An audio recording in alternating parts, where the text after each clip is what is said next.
விருந்தாளியா வந்தேன். ஒரு வீட்டுக்குள்ள தாத்தா உள்ள நுழையிறார். அதுக்கு முன்னால பாட்டி நூல் கோர்த்துக்கிட்டு இருக்காங்க. பக்கத்துல பேரன் இருந்தேன். அந்த பாட்டி சொன்னாங்க, பேராண்டி அந்த நூலை ஊசியில கோர்த்து கொடுறான்னு. நீ 3/4 மணி நேரம் ஆனாலும் ஊசியில நூலை கோர்க்க முடியாதுன்னு பேரன் சொன்னேன்.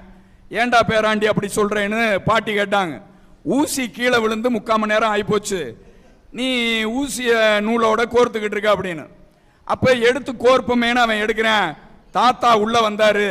வந்த தாத்தா சொன்னாரு, ஊசிக்கு ஒரு காதுடா பேராண்டி, அது மூலமா நூலை கோர்த்தீனா நீ கிழிஞ்ச ஆடைய தைக்கலாம். உனக்கு 2 காது, இந்த 2 காதுகளின் வழியாக அறிவார்ந்த நூல்களை நீ படித்து கேட்டறிந்தால் உன் இதயத்தையே சுத்தமாக்கி கொள்ளலாம்.